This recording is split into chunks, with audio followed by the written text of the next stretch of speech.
You're listening to Building a Creative Life. I'm Pam Vale, an artist and writer. This podcast is about the small, often overlooked ways creativity shows up in real life, in what we notice and in what we choose to respond to. Here you'll find conversations and reflections shaped by curiosity, not instruction. No expectations, nothing to master. Just room to pay attention and trust where that leads.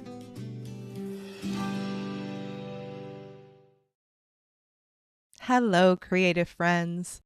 Some people collect titles: explorer, visionary, multi-passionate creative. Mine is simpler. Mine is building. Not construction in the hard hat sense, but more like the quiet thrill of collecting supplies and saying something is going to grow here. I realized this recently while writing about this podcast. Building a creative life. I chose the word building instinctively. It felt sturdy and honest and active. But this morning it clicked into place in a way that made everything else make sense. Years ago, I worked as an administrative assistant to the head of a Montessori school. He described himself as a pioneer. Not in a romantic wagon trail way, but in a working style sense. He was brought in to grow the school and find it a permanent home, and he did exactly that. He thrived in the beginning, the messy, uncertain, possibility-packed beginning, and he never questioned it. He knew he was not interested in maintaining the middle or tying up the end. He was there to blaze the trail, lay the foundation, and then let someone else move it forward. What a gift to know yourself so well. Watching him, I realized something about myself. I'm not an explorer who wants to wander widely. I'm not the one to perfect and refine for decades. I'm a builder. For me, the spark is in inception. The research, the problem solving, the early planning, the moment when something doesn't exist, and then through intention and effort, it does. That is where my energy is purest, loudest, and clearest. Building can apply to almost anything. Building a creative practice, building a travel itinerary, building a party, building rituals into your mornings, even building a circle of women who gather for lunch and conversation. A couple of years ago, I started a women's group here in Rhode Island based around creativity. As I was getting ready to meet them one day, it hit me. It's not just the gathering that lights me up, it's the building of it. The invitation, the first message sent, the shaping of the idea, the courage to begin, and the crystallization of a plan. And that realization tied everything together for me.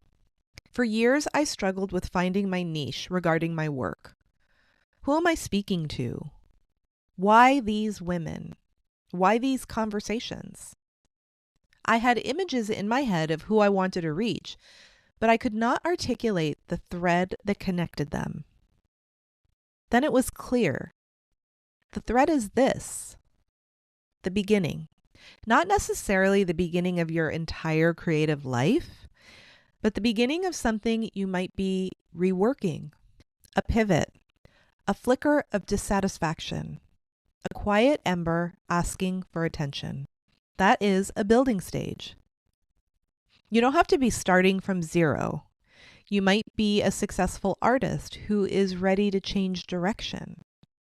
You might be someone who has never considered yourself creative and is simply craving more beauty in your life. You might be dusting off curiosity from childhood that never had room or support or nourishment to grow. Building is not always about laying the first brick. Sometimes it's about deciding which bricks to carry forward and which ones to set down. In the self-development world, there is a phrase about meeting people where they are. That's what this is for me. Wherever you are today, if you are standing at the edge of something new, I want to stand there with you. Maybe show you possible paths forward.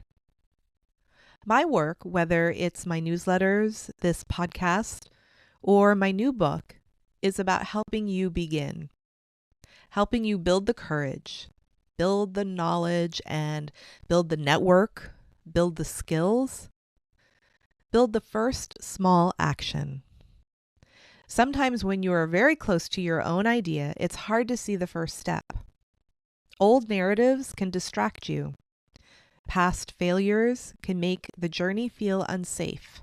Doubt can get loud. I'm interested in helping you clear that space so you can lay one steady stone and then the next. It's building a foundation. Creative expression and self-knowledge sits at the heart of it for me. Not because everyone needs to become a professional artist, but because creativity is how we bring something into existence that was not there before. A garden, a friendship, a tradition, a new direction. If you have never felt creative, maybe building looks like finding a hobby that surprises you. If you are already creative, maybe building looks like expansion or refinement or the courage to grow.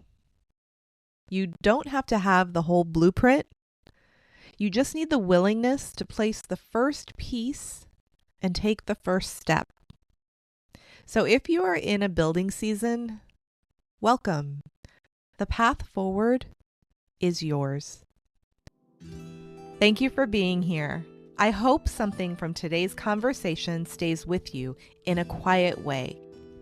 If this episode felt meaningful, you're welcome to follow the podcast or pass it along to someone who might enjoy it. Until next time.